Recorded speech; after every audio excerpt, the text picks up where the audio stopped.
29 గురించి ఎవరు ఎప్పుడు ఎలాంటి లీక్ ఇస్తారా అని ఎదురు చూస్తున్నారు ఘట్టమనేని అభిమానులు. అలాంటి వారికి ఓ గుడ్ న్యూస్ చెప్పేశారు సూపర్ స్టార్ తనయ సితార. ఇంతకీ ఏంటా న్యూస్? డీటెయిల్ గా చూద్దాం పదండి. రీసెంట్ గా తండ్రితో కలిసి ఒక యాడ్ లో కనిపించింది సితార. డాడ్ తో కలిసి సినిమాల్లో ఎంట్రీ ఇస్తారా అంటే తనకింకా 12 ఏళ్లే, అప్పుడే సినిమాలేంటి అంటూ నో అని చెప్పకనే చెప్పేశారు నమ్రత. కానీ సితార మాత్రం ఇంకో విషయంలో హింట్ ఇచ్చింది. నాన్నతో ఇంట్లో ఎలా ఉంటానో సెట్ లో కూడా అలాగే ఉండేదాన్ని, అయినా లొకేషన్ లో కలిసి పనిచేయడం సంథింగ్ స్పెషల్ అని చెప్పేసింది సితార పాప. అంతేకాదు, త్వరలోనే మరొకసారి నాన్నతో స్క్రీన్ షేర్ చేసుకుంటానని చెప్పింది. SSMB 29 లో మహేష్ ఎలా కనిపిస్తారు అనే మాటకు మాత్రం టైట్ లిప్ అంటోంది సితార. ఏదో ఒకటి చెప్పేయడం కన్నా సైలెంట్ గా ఉండడం బెటర్ అన్నదే సితార మాట. ప్రతి ఒక్క IVF క్లినిక్ లో మీకు ఈ డిస్కౌంట్ ఇస్తాము, ఆ డిస్కౌంట్ ఇస్తామంటారు. కానీ మేము బిడ్డని ఇస్తాం అని ఎందుకు చెప్పడం లేదు? మనం ప్రామిస్ కోసం డబ్బులిస్తున్నామా లేదా తల్లిదండ్రులు కావడం కోసం చెల్లిస్తున్నామా? నోవా IVF దాగిన ఖర్చులుండవు, మీరు నమ్మగల నైపుణ్యం మాత్రమే. ఒక్కటి మాత్రం నిజం, ఎవరు చెప్పినా చెప్పకపోయినా మహేష్ లుక్ మాత్రం నెవర్ బిఫోర్ అన్నట్టుగా ఉంటుందని చాలా కాన్ఫిడెంట్ గా ఉన్నారు super star fans. Re release సినిమాలకు ప్రీ రిలీజ్ వేడుక చేయడం, దానికి స్టార్ హీరో అటెండ్ కావడం అనేది ఇప్పుడు అందరి దృష్టిని ఆకర్షిస్తోంది.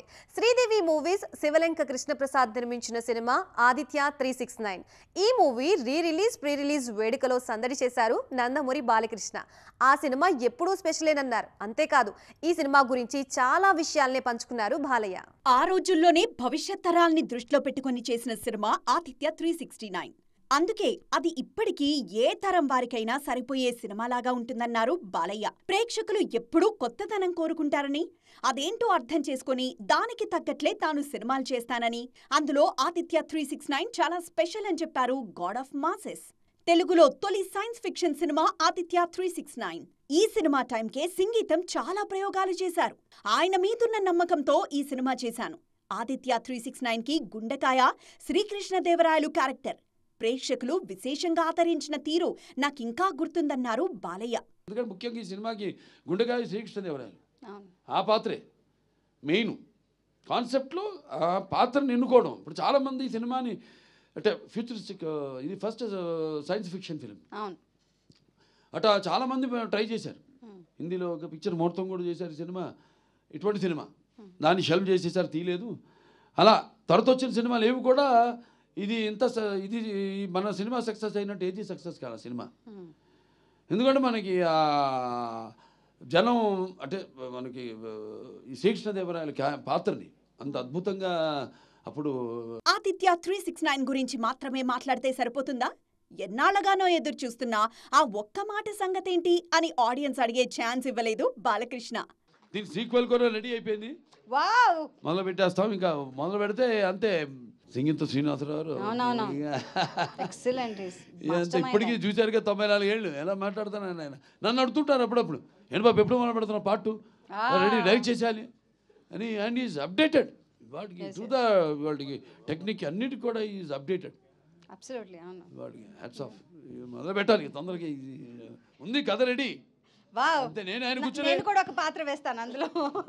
ఆయన కూర్చొని అన్ని ఫైనలైజ్ చేసుకున్నాను, కానీ ఒక రాత్రిలో రెడీ చేసాం సబ్జెక్ట్. ఆదిత్య 369కి సీక్వెల్ రెడీ అయిందని, మొదలు పెడితే ఆపేది లేదని చెప్పారు బాలకృష్ణ.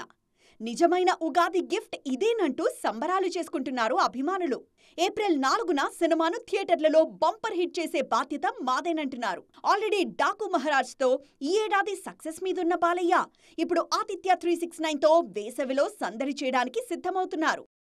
గత కొంతకాలంగా తెలుగు ఇండస్ట్రీకి కాసింత దూరంగానే ఉన్నారు అదితిరావు హైదరి.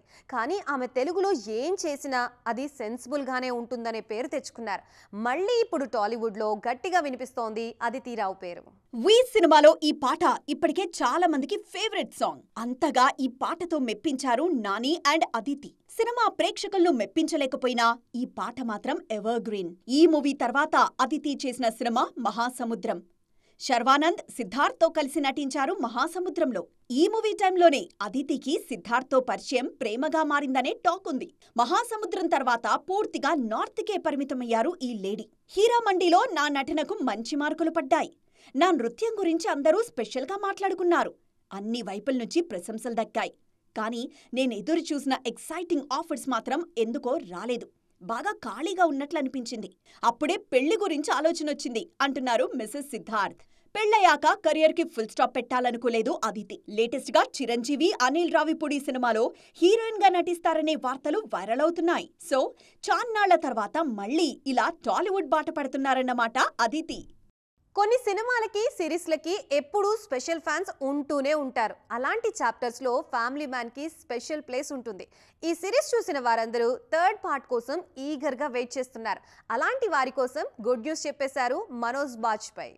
ఈ ఏడాది నవంబర్ నుంచి ఫ్యామిలీ మ్యాన్ 3ని ప్రేక్షకులు ఆస్వాదించొచ్చని తెలిపారు మనోజ్ బాజ్పేయి. ఆల్రెడీ మెప్పించిన 2 సీజన్లతో పోలిస్తే థర్డ్ పార్ట్ మరింత భారీగా ఉంటుందంటున్నారు. షూటింగ్ పార్ట్ ఆల్రెడీ కంప్లీట్ అయిందన్నది మనోజ్ మాట. స్పై యాక్షన్ థ్రిల్లర్ కోసం తాను కూడా ఈగర్గా వెయిట్ చేస్తున్నానన్నారు. ఫ్యామిలీ మ్యాన్ సిరీస్ అనగానే థ్రిల్లింగ్ ఎంక్వైరీస్ తో పాటు సమంత చేసిన క్యారెక్టర్ గుర్తొస్తుంది ఆడియన్స్ కి. సో థర్డ్ పార్ట్ లో ఆమె క్యారెక్టర్ ఎలా ఉంటుందో అనే ఎక్సైట్మెంట్ కూడా కనిపిస్తోంది జనాల్లో. దాదాపు 4-5 ఏళ్లుగా ఈ సిరీస్ కి స్పెషల్ ఫాలోవర్స్ ఉన్నారు.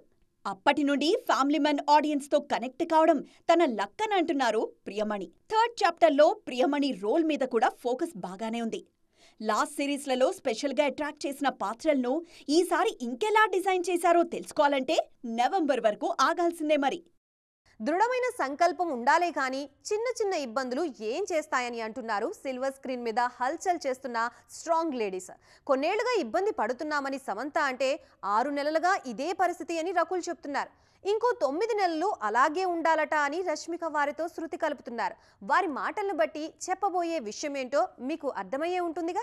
6 నెలలుగా ఇబ్బంది పడుతున్నా అయినా ఇంకా కోలుకోలేదు. కాకపోతే గతం కన్నా ఇప్పుడు ఆరోగ్యం కాస్త మెరుగుపడింది. చాలా విషయాల్లో జాగ్రత్తలు పాటిస్తున్నా. అన్ని సందర్భాలు మనకి అనుకూలంగా ఉండవు. కొన్నిసార్లు శరీరం, మనసు మనకి ఏదో చెప్పడానికి ప్రయత్నిస్తాయి. వాటిని పట్టించుకోవాలి. అప్పుడే సంపూర్ణ ఆరోగ్యం సాధ్యపడుతుంది అంటున్నారు రకుల్.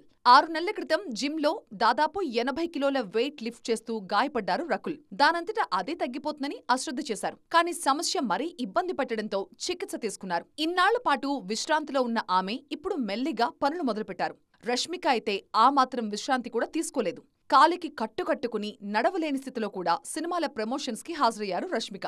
ఇంకో 9 నెలల పాటు ఈ పరిస్థితి తప్పదని ఆ మధ్య ఓపెన్ అయ్యారు రష్మిక. కాలికి గాయమైన షూటింగ్స్ కి, ప్రమోషన్స్ కి నేషనల్ క్రష్ హాజరవుతున్న తీరు ఇన్స్పైరింగ్ అంటూ కాంప్లిమెంట్ ఇచ్చారు సల్మాన్ ఖాన్. సిటాడెల్ సెట్ లో ఎన్నిసార్లు స్పృహ కోల్పోయానో లెక్కే లేదు. ఎలాగైనా ఆ ప్రాజెక్ట్ నుంచి గట్టెక్కితే చాలు అనుకున్నానంటూ మయోసైటిస్ తీవ్రంగా ఇబ్బంది పెట్టిన రోజుల్ని గుర్తు చేసుకుంటున్నారు సమంత. ఒకవైపు దాన్నుంచి బయటపడటానికి ప్రయత్నిస్తూనే మరోవైపు స్ట్రాంగ్గా నిలబడుతూ వరుస ప్రాజెక్ట్స్ ని లైన్లో పెడుతున్నారు ఈ లేడీ. చూసారుగా, ఇవి ఇవాల్టి సైన్మా 2.0 ముచ్చట్లు. మరిన్ని ఇంట్రెస్టింగ్ అండ్ ట్రెండింగ్ అప్డేట్స్ తో మళ్ళీ కలుద్దాం. అప్పటి వరకు చూస్తూనే ఉండండి టీవీ.